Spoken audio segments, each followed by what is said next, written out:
Hello and welcome to Critical Line Item. My name's Tom Rablick and thank you for joining me for this podcast. Some of you will know that there is a parliamentary inquiry happening at the moment, being run by our Commonwealth Parliament on radicalisation and extremism. The inquiry has been prompted in part because there is an increase in activity in right-wing extremism in Australia and elsewhere. But we don't typically talk about right wing extremism or even Islamist extremism in a way that allows us to contemplate uh, more deeply what these things mean and how we grapple with them. So, my guest today is Professor Greg Barton, who's an expert at Deakin University in the area of uh, terrorism, extremism, and a raft of those areas in terms of social policy. He's going to help us explain and play with a few of these concepts to see where things are now and where things might be going to. Greg, thanks for joining me today. Thank you, Tom. Thanks for the invitation. Good to be with you. Thank you so much. Now, I typically ask guests just to outline their background because not everyone is that well known to all the people that'll be picking up on this. How would you describe your career thus far if you had to put it on the back of an envelope? Well, two words come to mind: Forrest Gump. But that's probably not going to help listeners so much. But it's a way of saying that I've stumbled through my career with some happy successes that I can't claim credit for. One of them is that I had an opportunity years ago doing undergraduate studies at Monash, focusing on Southeast Asia, particularly Malaysia, Indonesia, to get a scholarship to do a PhD. I thought I'd better choose an interesting topic that'll sustain my interest. So I looked at the growth of progressive democratic thought led by a movement that was called the Renewal of Islamic Thought movement, people like Abdurrahman Wahid and Kholis Majid.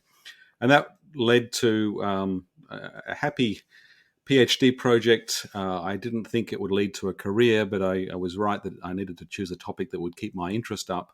But it did lead to an academic career, and I was able to look at civil society and progressive Islamic thought in Indonesia. And I was conscious of the fact that at the other end of the spectrum, there were reactionary forces that were pushing against that understanding of Islam. But I largely ignored focusing on that until the 9/11 attacks. And then I realized all of a sudden that I could no longer walk away from looking at Islamist extremism. And I looked around and wrote a book about the Jamaat Islamiyah network in Southeast Asia, conscious of the fact that there was an extremist, a variety of extremist networks and communities already forming. Of course, the October 12, 2002 bombings in Bali made that very clear. And then since then, I've focused to a large extent on looking at extremism. Not my choice. I still think that progressive thought that promotes pluralism and works on open society, including democracy, is a more interesting and wholesome area to engage with. But it's interesting, the people I work with now who are trying to counter the effect of violent extremism in places like Indonesia or Malaysia or the Philippines or Thailand are people who are overwhelmingly involved with Islamic NGOs that are driven by those same progressive views and want to try and make the world better. And for them, that means trying to limit the influence of extremists. So that's my career in a nutshell. I did my studies at Monash. I came to Deakin in the early 90s, worked for a couple of years abroad. It's been a year in Hawaii at a security studies college, was offered a chair in Indonesian studies at Monash, the Herb Feith chair, came back in 2007 to take that up, and then was enticed to go to Deakin in 2015 to the Alfred Deakin Institute on Citizenship and Globalization to look at broader questions of Islamic movements, Islamic politics, but also, of course, this issue of extremism. And so I can't claim credit for being foresighted and seeing how these movements would evolve, but it turns out that I was right to focus on the contribution of Islam to democracy in Indonesia. That now for 20 years there's been a successful democratic project. It's still being consolidated. It could still be reversed, but I think it deserves a positive framing because much has been achieved. And it is due to many people who are inspired by their Muslim faith.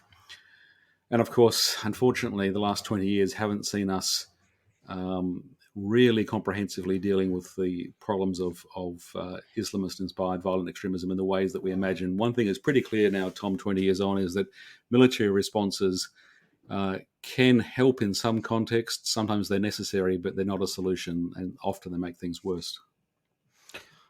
Let me pick up on that point because you've opened up an interesting topic, and that is you mentioned 20 years on from 9/11. We're not far from the 20th anniversary of the 9/11 attacks. We are observing, for example, in Afghanistan, a particular a movement of US troops out of Afghanistan and some interchange, uh, interchange and some violence between the Taliban and others in Afghanistan. Are we coming to a point where we're seeing this caper go full circle?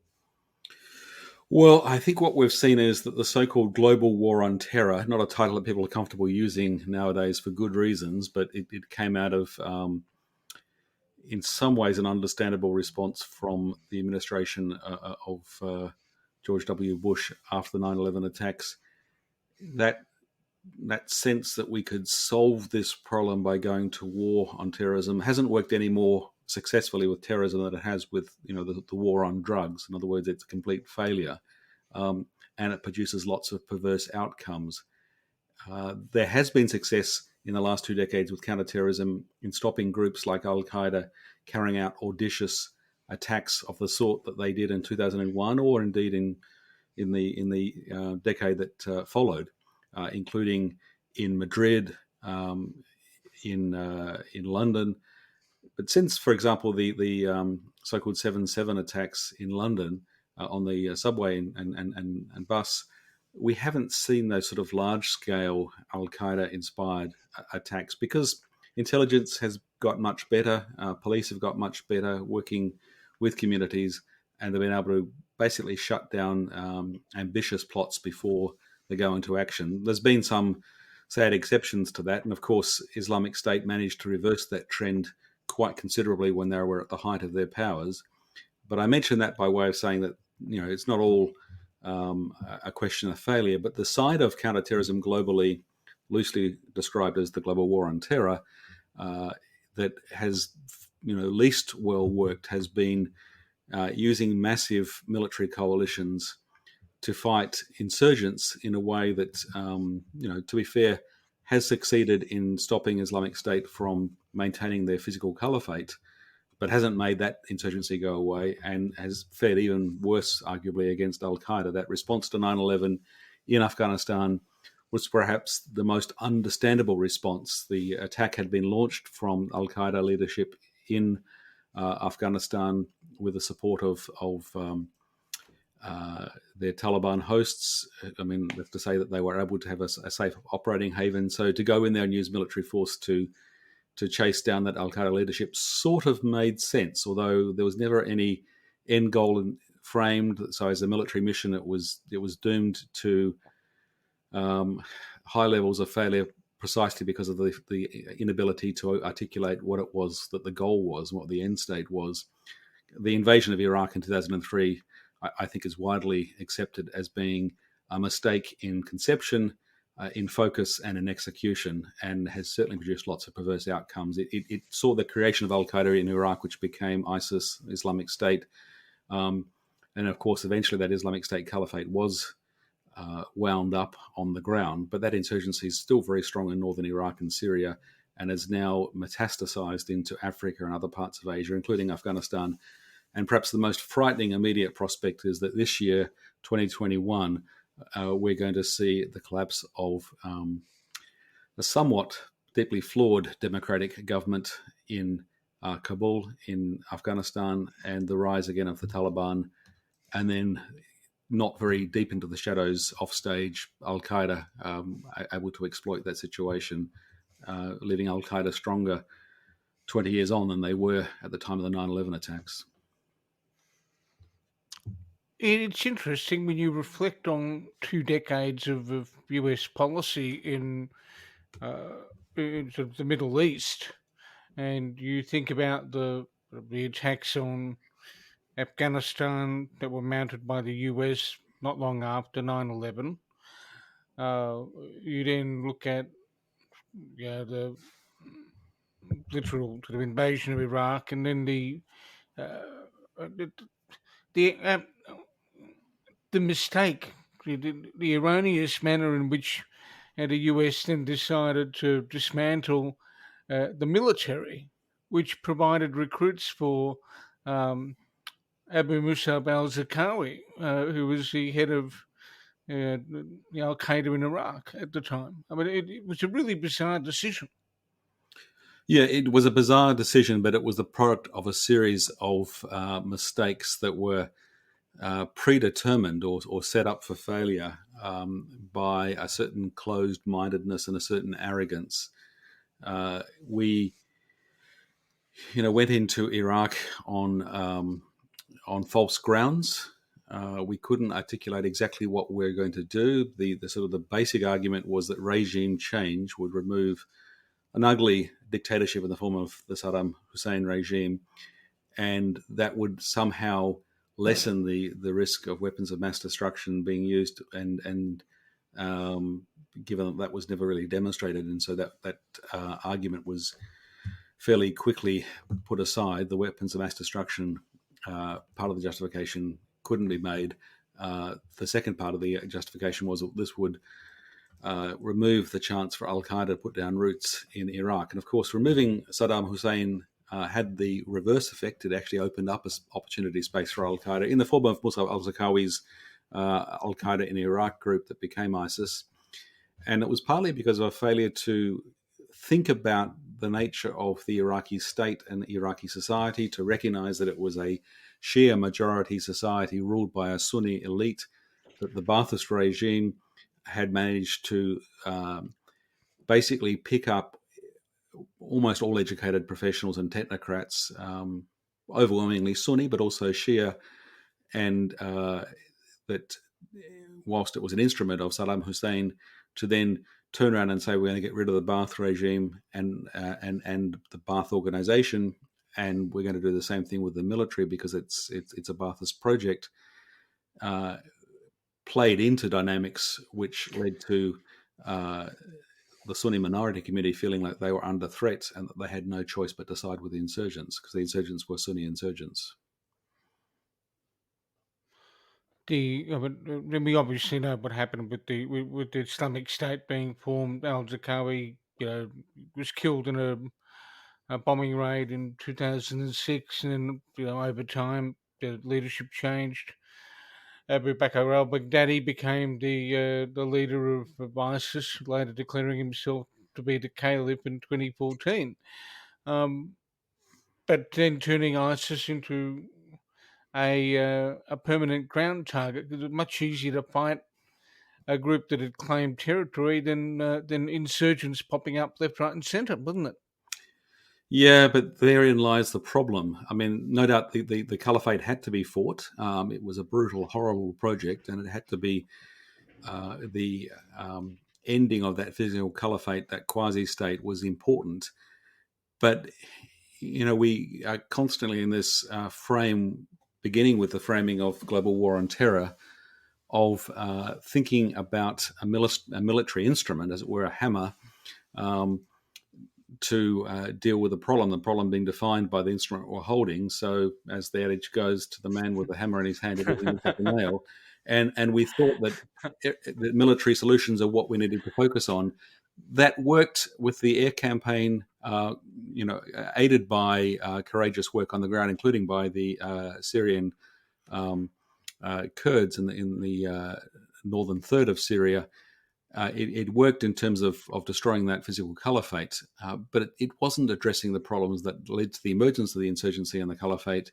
It hasn't made the insurgency go away. It's So it's, it plays into this delusional thinking that we have, that we have defined our mission by happenstance, according to matters of convenience, and then we're blind to recognizing that we've got a problem because we don't want to hear about it. That was the continuous story, not just in reporting from Iraq and Syria, but particularly with Afghanistan. The reporting was always framed in terms of momentary successes or narrow victories, to the point where by 2020 we're negotiating with the Taliban, accepting some kind of ceasefire that really is simply limited to a reduction of aggression against American forces, not a reduction of violence overall, at least not a cessation of violence overall, as the Taliban wait out and bide their time so they can come back into a stronger position of political power in this state that's been struggling because of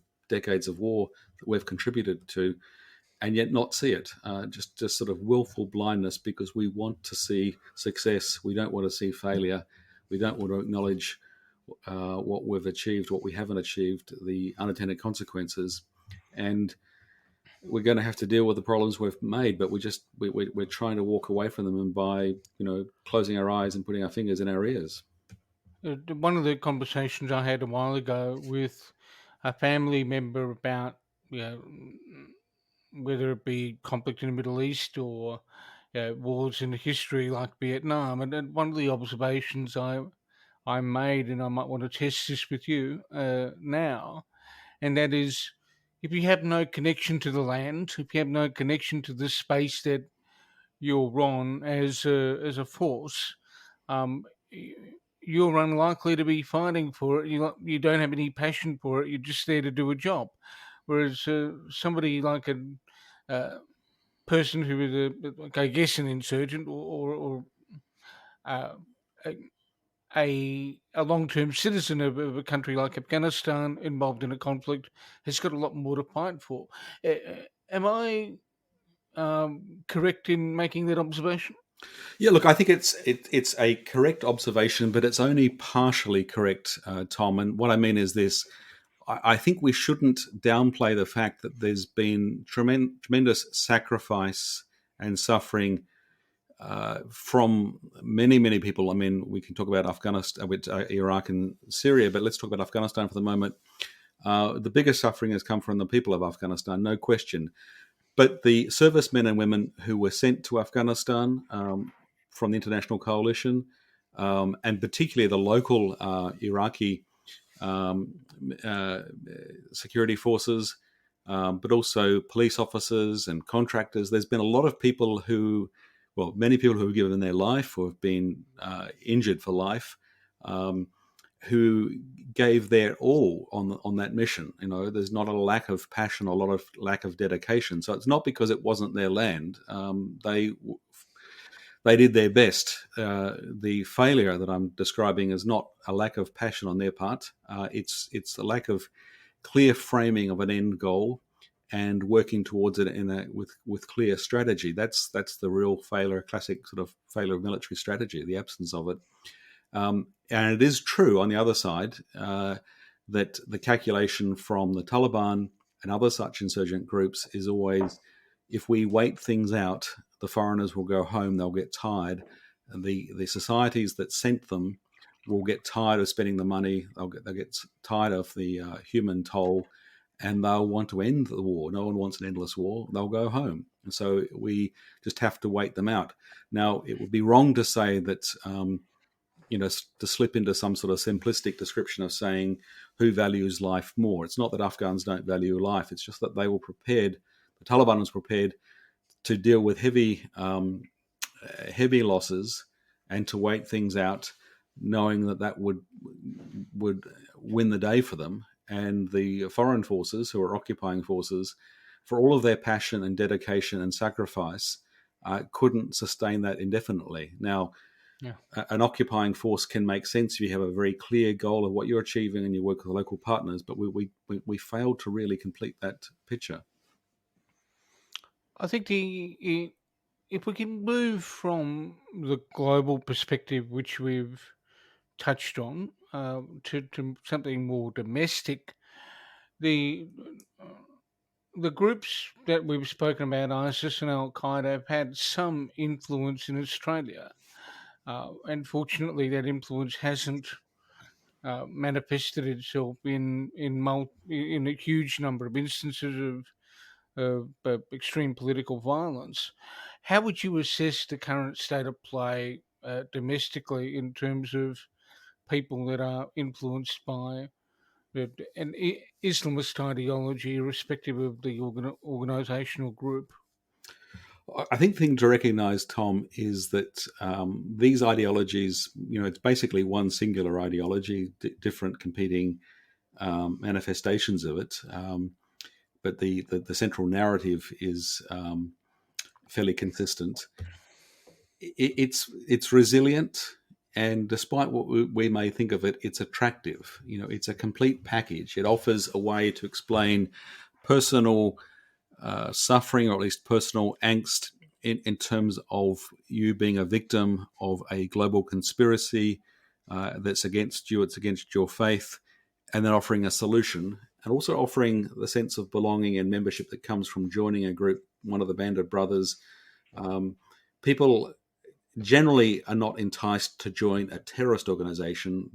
They're enticed to join a band of brothers who are freedom fighters, in the way that that narrative is understood and presented, and that framing and that message continues to be very powerful and very strong. So we're still seeing arrests. We're told by ASIO, and to some extent we get this echoed by Australian Federal Police and State Police, that their counterterrorism workload hasn't decreased since the ending of the Islamic State Caliphate. It actually is steadily increasing year on year, and they are still arresting people who were apparently, allegedly intent on violence, were attempting some sort of plot.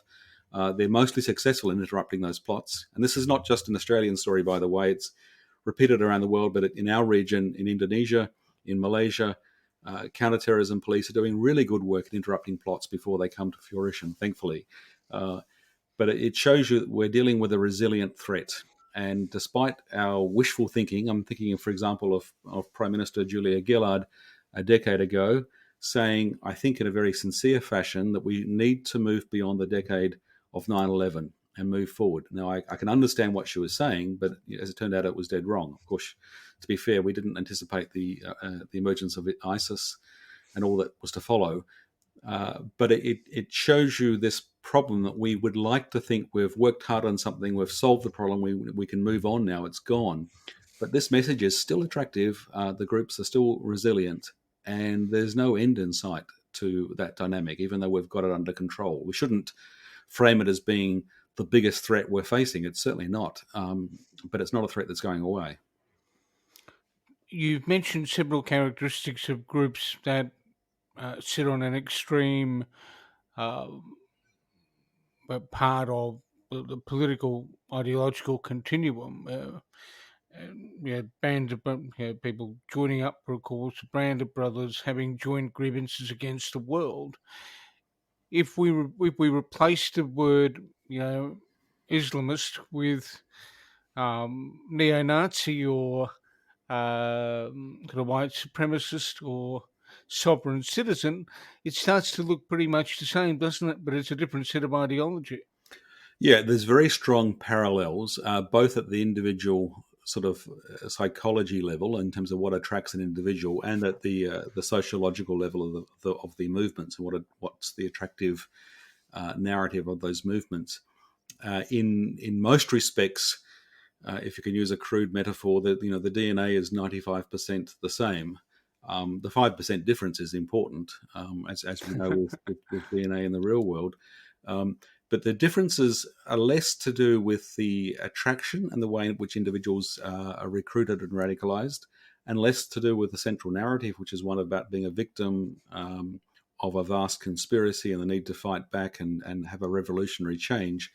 The differences are in the way in which the social movements manifest. So Islamic State was different than Al-Qaeda. It grew out of Al-Qaeda. It broke with Al-Qaeda. Zarqawi was always on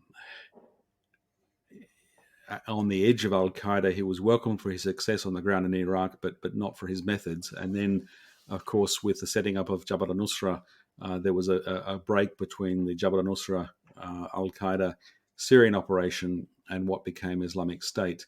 And that led to those movements going two different directions.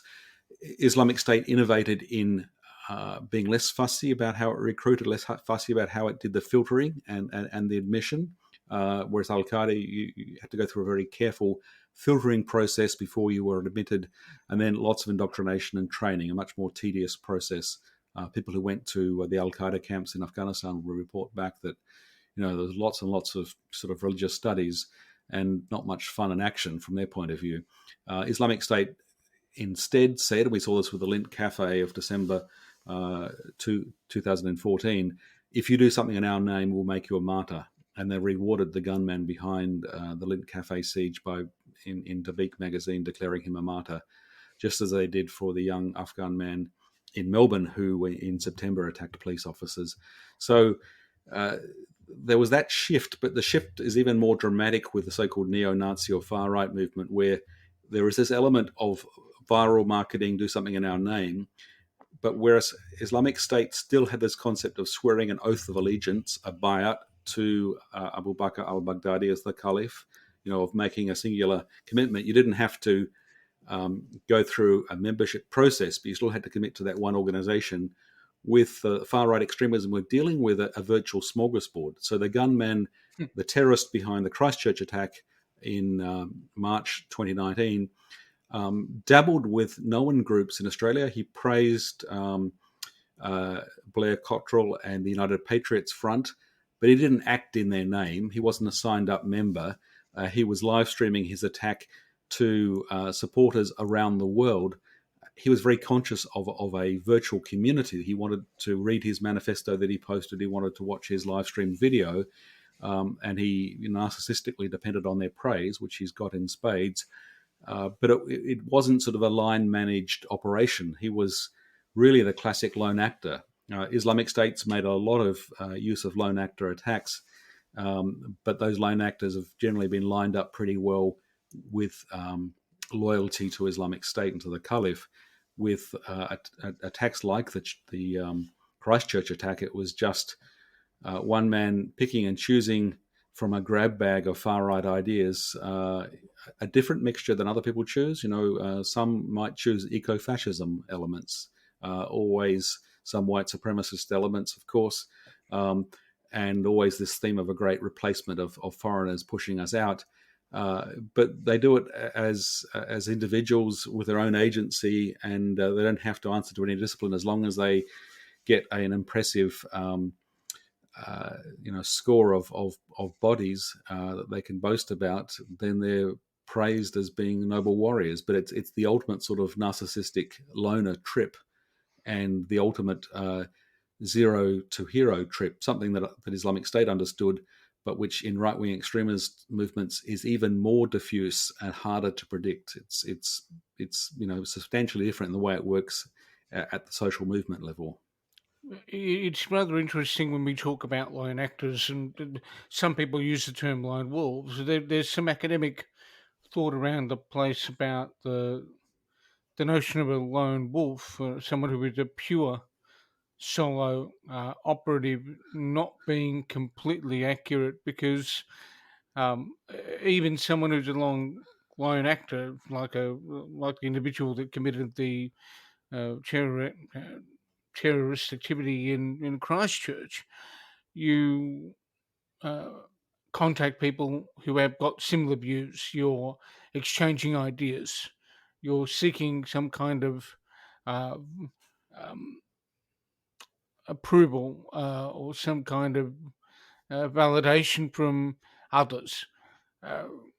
So, do you think we've moved away from the notion that a lone wolf means somebody that's completely been operating outside of a right wing, well, let's just say an ideological ecosystem?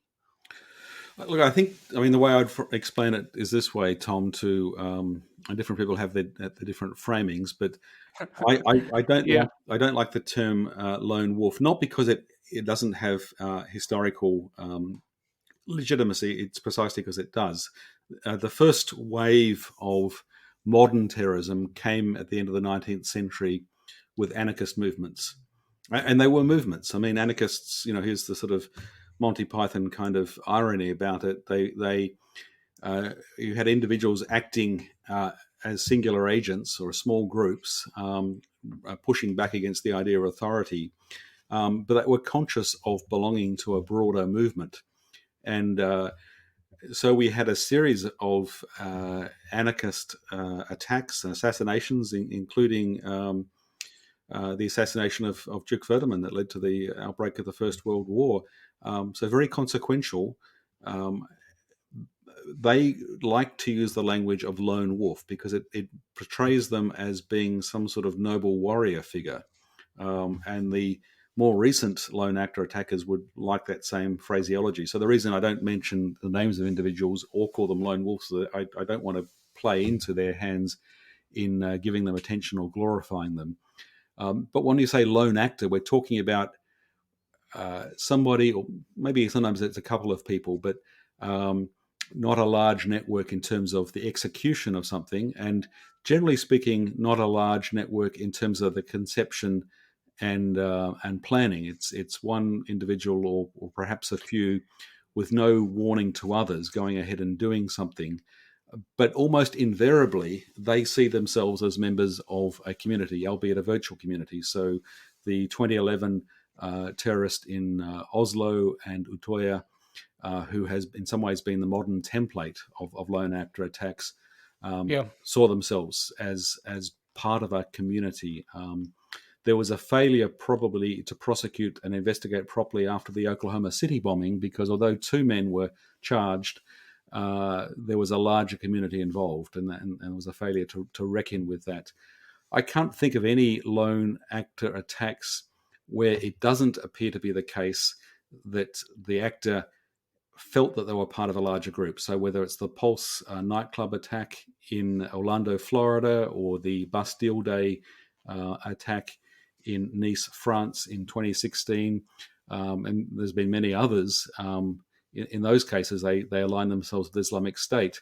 In the case of Christchurch, there wasn't a singular group to make a connection with, but they saw themselves as I said, the reason you try and live stream an attack and you write a massive manifesto is precisely because you're desperately concerned that people recognize you and that you get that feedback, affirmation from your group, from your people, even if you haven't met most of them face to face.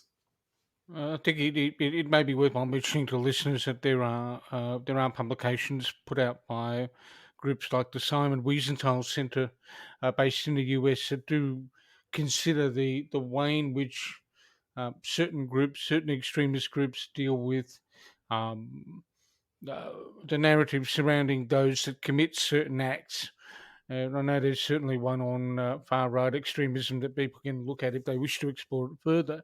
Now, Greg, I'm very mindful of the time, but how the one question that I do wanted to close with is this issue that's underlying the parliamentary inquiry. And Senator Christina Keneally from the Labor Party, who's also on the Commonwealth Parliament's Parliamentary Joint Committee on um, Intelligence and Security, uh, mentioned the notion that Australia has not yet properly reckoned with what happened in March 2019 in Christchurch, given that the individual was Australian, um, and an Australian that has been radicalised using various means, committing that act. Um, is the parliamentary committee inquiry one way you think of the community coming to terms with what happened, or it is more required? I think with respect to the Christchurch attack, the Royal Commission that was set up and ran for a year in its exhaustive investigations after the Christchurch attack, and as just this last December, we've seen the report come out. The New Zealand Parliament's released it, and it's accessible. It's online, and there's a final volume of 44 recommendations, which are clear and easy to digest.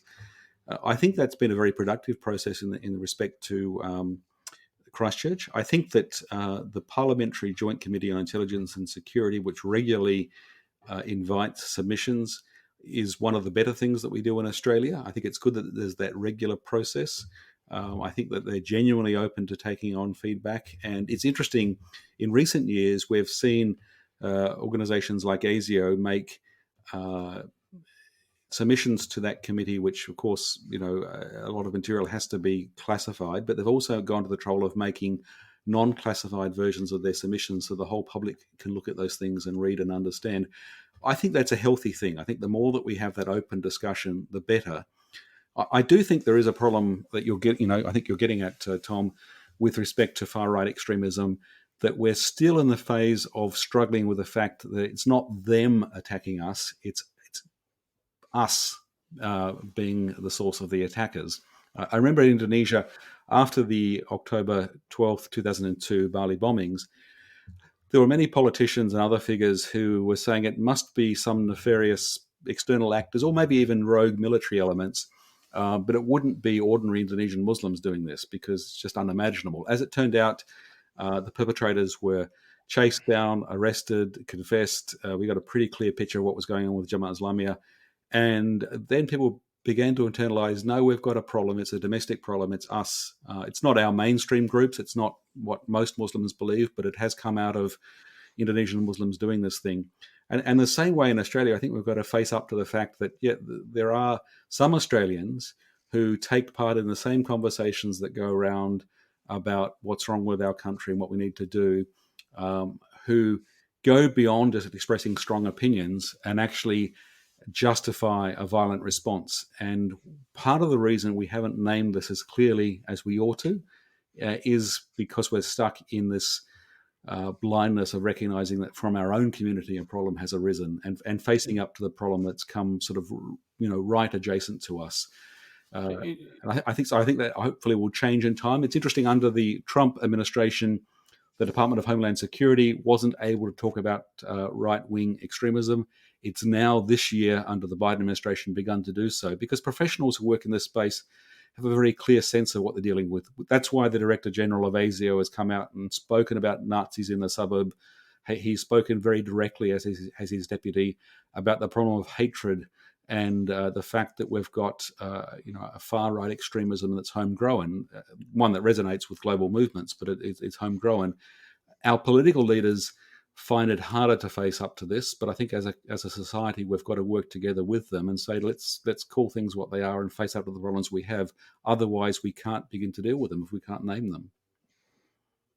It's just partly a problem because Australia, there might be a cohort of Australians that have a deep prejudice against others, but are blind to their own, blind to our own problems. Yes, it's very much partly the problem. It's not the only explanation, as we were discussing earlier. The social movement aspect of the far right is much more complex and messy than with a group like Al-Qaeda or Islamic State, where somebody signs up, they become a loyal member, there's a pretty clear association. That's not the case with these movements by and large. But part of the problem is that we're dealing with white supremacy, and we're dealing with a framing of white Christians as victims and blaming others, including, perversely, Indigenous Australians, Asians, Muslims, Jews, you name it. It's an ugly, hateful sort of thing, but it's because it comes from within our own family, from our own white community, that we're finding it so hard to speak up. We don't have a federal or even our state parliaments as diverse as our society is. There's less diversity in national leadership, including in corporate leadership, in corporate boards, but certainly in the federal government, the federal parliament, than there is in Australian society. We have a hyper-diverse society that only is beginning to reflect the true richness of our identity in public life. It's beginning to shift in terms of faces on the evening news, professional journalists, and others, but it's still we're still dealing with the overhang of the White Australia movement and the narrow and bigoted way it frames our thinking. that leads to overt and deliberate racism, but it also leads just to sort of a blindness to the problem. We've seen this recently with racism. We're seeing it at the moment with misogyny and sexism. We often don't recognize the extent of the problem we're going to have to solve because of, we're a fish swimming through the water, not recognizing the water that we swim in. So, one final question, Greg. You've outlined an interesting series of dilemmas. Uh, what role do you think a better education, better sort of framing of critical thinking in the secondary school years and um, throughout tertiary education, obviously, would do to help uh, quell some of the issues we have in society that result in people adopting extreme points of view? Well, let me sort of begin the answer by going back to some of the points we discussed earlier, Tom. I think we've learned now something of what doesn't work. So framing anything really as a war on drugs, war on terror, that doesn't help. Having a sort of panicked, hyperbolic response that makes the problem bigger than it is doesn't really help. It has perverse outcomes. So terrorism is not an existential threat, but it is a resilient threat, and it's produced by, in the case of both far right extremism, but also by when it comes to groups like Islamic State and Al Qaeda, by an ecosystem of hate, of othering, of saying that another group is not human, that only our group is fully human. And another thing that we've learnt in dealing with terrorism is that so-called counter-narratives, whilst they seem seductively attractive, are less effective than we imagine them to be. So in other words, rather than arguing with people and saying, no, you're wrong, I'm right, let me tell you why, better than a counter-narrative is an alternative narrative. And I think to come back to answering your question, we need to recognize we're dealing with a large ecosystem of hate and bigotry and prejudice. And rather than, telling school kids why neo-Nazis are wrong, we need to talk about what's positive. Why should we respect difference? Why is living in a plural society good? Why should we see difference as something which is positive rather than a problem?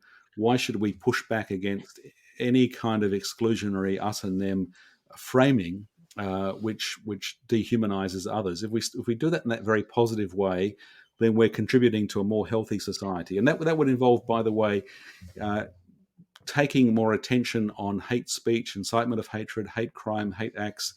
I've talked in the past about the need to develop a national hate crime registry, to listen to victims, not because we can solve everything and prosecute everything, we certainly can't, but if we listen to the experience of people that's been negative, we can begin to address those problems and make sure that we do better.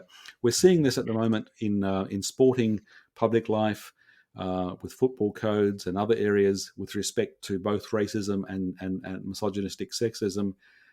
We haven't got perfect responses, obviously, but we can see how we can make a difference. So to go back to the beginning, let's think about who we want to be, who we think we should be. Let's find a strong positive narrative about life in a sort of rich and diverse Australian multicultural society that respects everyone, regardless of their orientation in an area of their life, whether it's in who they live with, how they look, the color of their skin, things that they can't change, of course.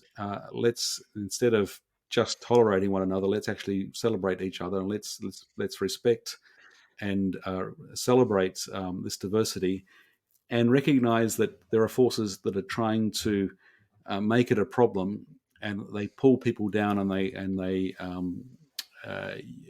generate a hateful response which makes everyone smaller, and that's not the answer. Now, one of the things we're concerned about is hateful responses that lead to violence, but we should be concerned about any kind of dehumanizing, even if it's a trivial, everyday expression of racism or other sort of demeaning bigotry.